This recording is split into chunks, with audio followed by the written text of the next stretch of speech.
وسوسہ کیا ہوتا ہے؟ لغوی اعتبار سے نرم آواز کو وسوسہ کہا جاتا ہے، لیکن اصطلاح میں برے خیالات اور فاسد فکر کو وسوسہ کہا جاتا ہے، اور اچھے خیالات کو، اچھی سوچ کو الہام کہا جاتا ہے۔ وسوسہ شیطان کی طرف سے ہوتا ہے اور الہام رب رحمان کی طرف سے ہوتا ہے۔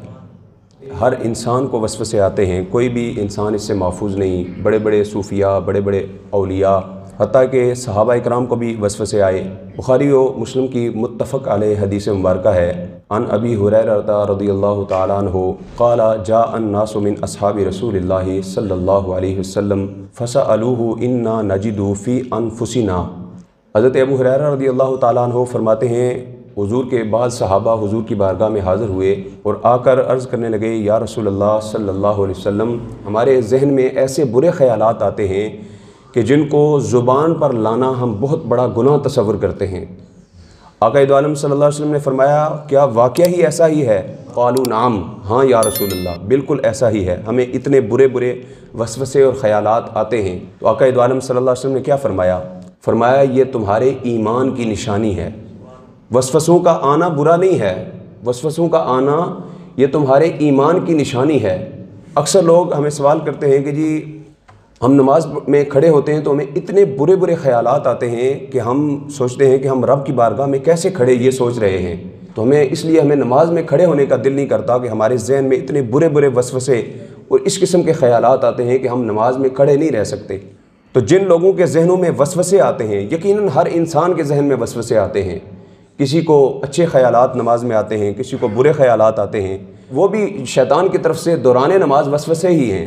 تو جس کو بھی وسوسے آتے ہیں اس کے لیے یہ حدیث مبارکہ خوشخبری ہے کہ حضور نے فرمایا ذالک صریح الایمان، جس کو وسوسے آتے ہیں گویا اس کا کھلا ہوا ایمان ہے، یہ اس کے ایمان پر دلالت ہے کہ اس کو وسوسے آتے ہیں۔ چور جو ہے وہ کبھی بھی کسی خالی گھر میں نہیں جاتا، شیطان بھی کسی خالی سینے کے اندر نہیں جاتا۔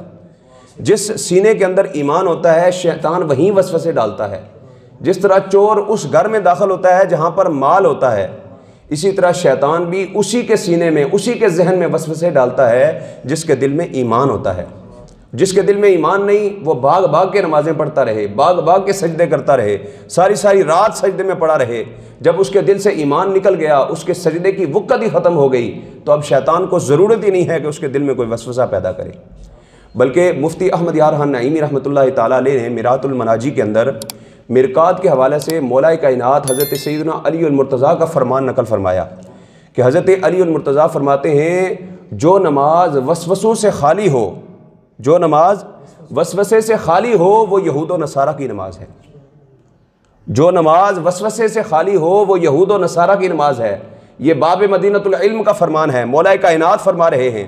اب کوئی کہے کہ جی میں تو بڑا حضوری والا ہوں، مجھے تو کوئی خیال ہی نہیں آتا، میں تو بڑا مگن ہو کے نماز پڑھتا ہوں، تو پھر اس کو اپنے ایمان کی فکر کرنی چاہیے، کیونکہ باب مدینۃ العلم فرما رہے ہیں جو نماز وسوسے سے خالی ہے وہ گویا یہود و نصارہ کی نماز ہے۔